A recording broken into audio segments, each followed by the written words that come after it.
Why do you care so much about others' opinions to listen while doing something else? I feel the invisible weight of every gaze upon you, as if there were a voiceless finger pointing, a silent scale weighing every gesture. This anguish whispers in your chest, throbs in your body, sets the rhythm of your heart even when no one speaks. It's like feeling your own breath trapped by unseen chains that you feel with every hesitant step. You become a hostage to a silent tribunal, judging yourself by standards that are not your own, but that have become inner law, and thus you carry a burden that does not belong in your chest, a burden made of others' echoes. Seneca offers us the image of a mind enslaved by external opinions, chains that hold you prisoner to judgments you never wrote. Every opinion is like an invisible shackle, slowly tightening, transforming your being into a hostage of others' expectation. Imagine for a moment that these chains dissolve when you realize they exist only through your acceptance, when you stop opening the door of your mind to voices that don't uplift your soul. For you, above all,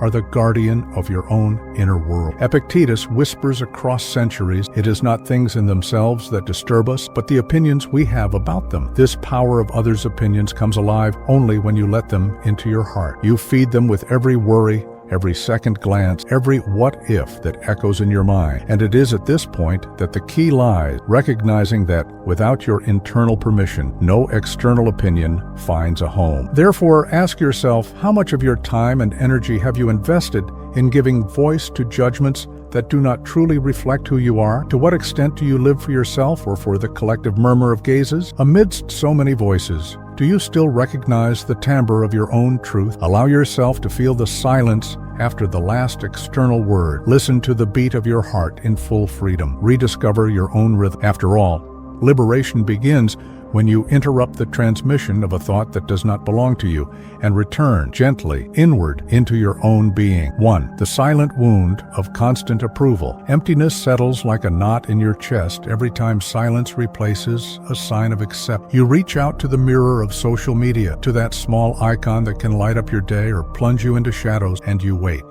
And when the light of a like doesn't arrive, you feel as if air is escaping through an invisible hole inside your body. This emptiness grows, fills every space of your attention, reminding you that the absence of approval hurt as much as a direct blow. Then comes the unconscious ritual of repeating worn-out gesture, refreshing the screen, reviewing the post, rewriting the caption 1,000 times, all in the hope of capturing a glimmer of validation. Your body begs for rest, but your mind remains trapped in the gears of expectation, and you, without realizing it, become a hostage to a relentless search for belonging, as if an external stamp could certify your deepest worth. That's where fear disguised as belonging arises. You want to fit in, you want to be seen, you want to feel the security of an affection that comes from outside. But in truth, this affection seeks to inject into you a pattern that is not your own. Every gesture of self-promotion transforms into a relational trap. For the more you mold yourself to others, the less contact you have with your own essence, and thus this pursuit simultaneously unites and distances, draws near and pushes away. Imagine trying to fill a leaky bucket with compliments that slip through the voids without ever accumulating. Every great job that arrives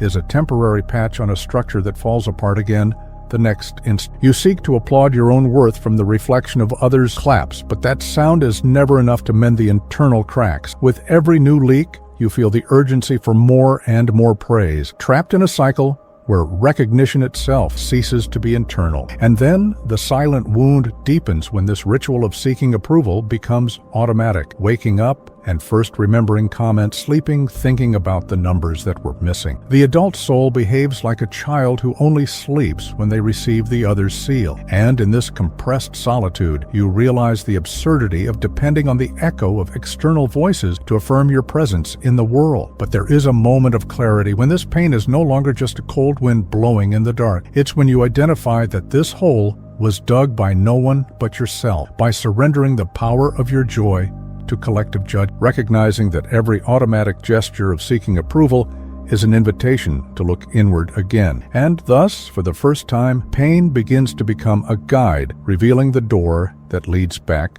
to your own dignity. 2. The invisible chains of external validation. There comes a moment when external judgment ceases to be a window and becomes a thick, silent, yet crushing wall. Every gaze that imagines you exposed, every unspoken sigh of disapproval builds brick upon brick within your mind, erecting a fortress that traps your most authentic desires. You begin to hear within yourself the unspoken sentence, "If he didn't like it, I'm no good." And then the voice that should be yours becomes a distant echo, imprisoned under the weight of the collective gaze. Seneca reminds us that true freedom is born when we stop granting authority to those who observe. However, in daily practice, it's rare to notice the exact moment this permission was granted. You wake up already feeling the pull of invisible string, that discomfort in your stomach, even before checking notification. The choice to surrender power to an external opinion happens in fractions of a second, as abrupt as the click of a chain closing. And in a succession of almost imperceptible gestures,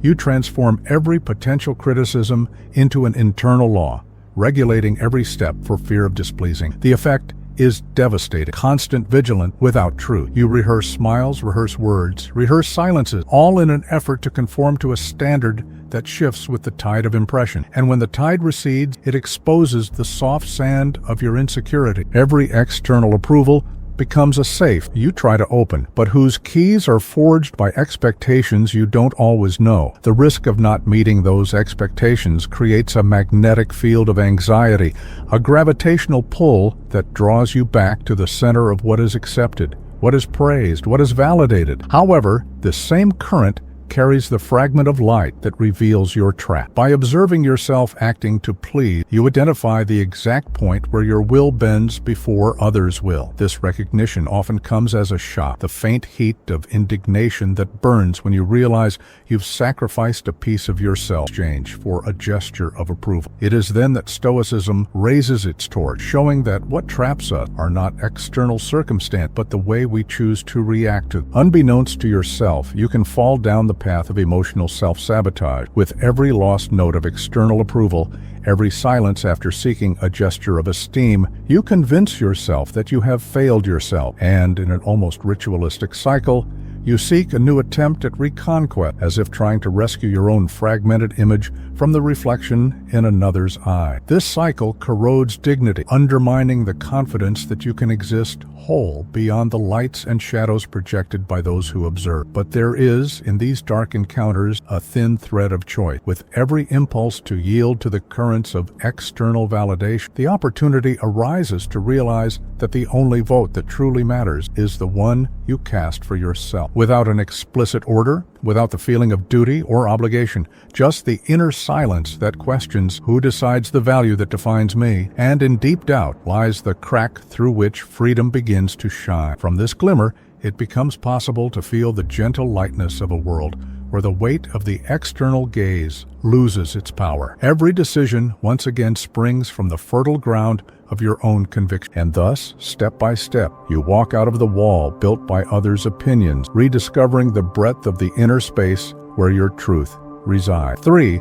The cycle of emotional self-sabotage. There's a subtle movement that begins in the silence of your desire for confirmation and becomes a relentless loop. You ask for a gesture of approval, receive only crumbs of attention, and feel unworthy, so you ask again. This cycle spins within you like a river running in a circle, eroding the bank of your self-esteem. Every crumb of validation acts as a brief remedy, momentarily alleviating the pain, but soon dissipate, leaving exposed the cracked ground of your self-worth. And in the repeated rhythm of this back and forth, you find yourself increasingly dependent on a return that never fully satisfies. There is an invisible error in those who always try to be strong. In the eagerness to show control, you deprive yourself of admitting your own vulnerability. The facade of the unshakable individual is sustained by the effort to hide the fear of rejection, as if demonstrating weakness were a confession of defeat. But by repressing the bank of emotions that pulsates within you, you end up yielding even more space to the other, for the inner silence grows and feeds on what was denied. It's a cruel trap. The more you shy away from looking at your own pain,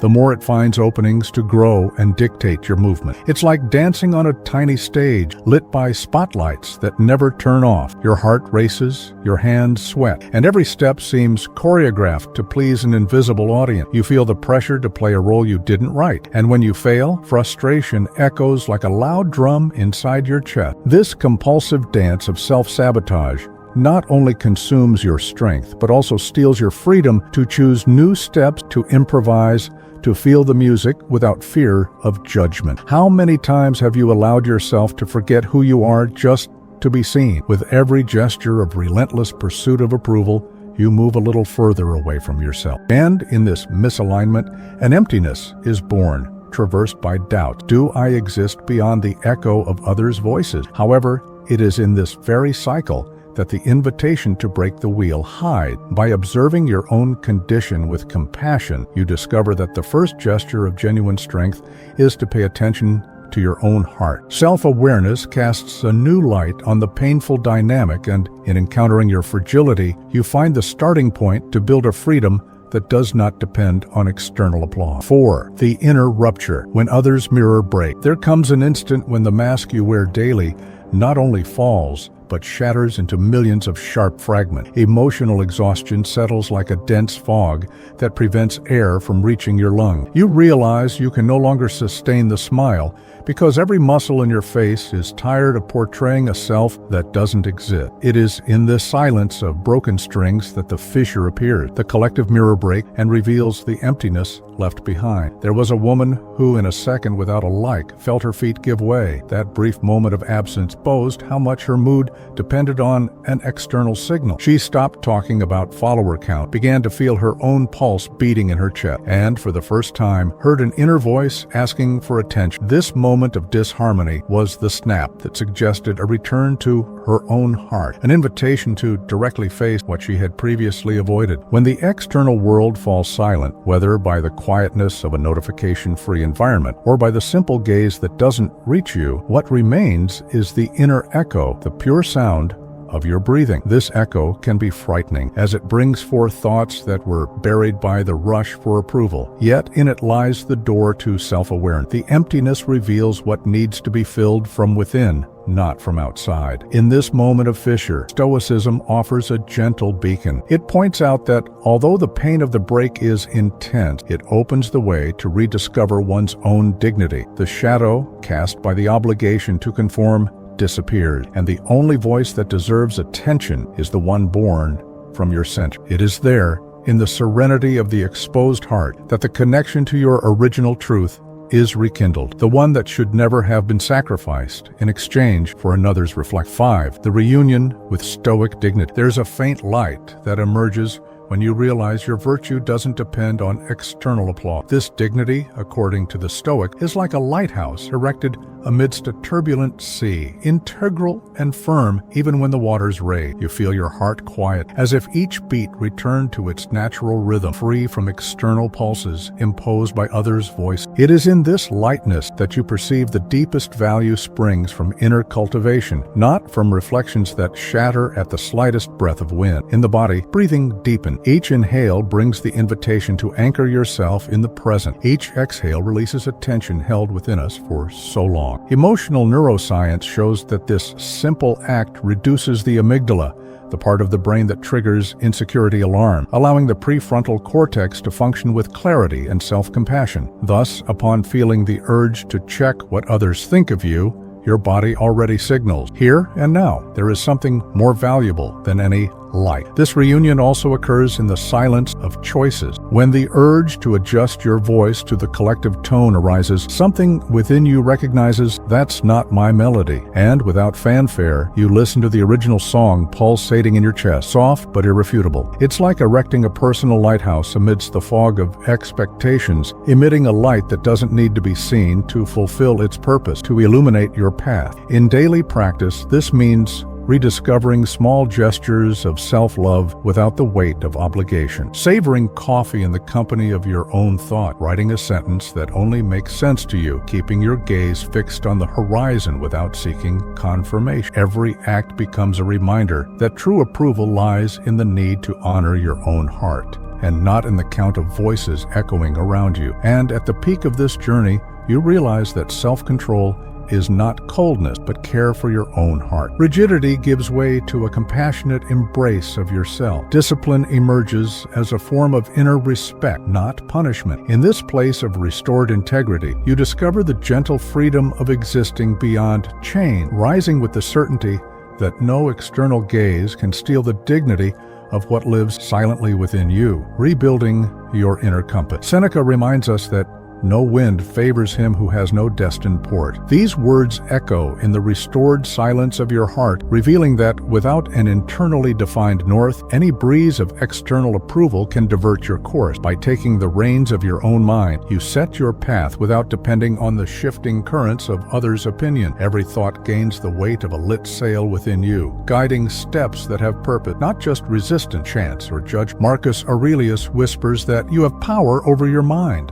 not over external event. This distinction is the portal to silent responsibility, recognizing that although you don't control circumstances, you always choose the tone of your own reaction. It is there, in this space of conscious choice, that gentle freedom arises, where others' opinions lose the key to your inner prison. And now, when the world's voice falls silent, what truth would you reveal about yourself?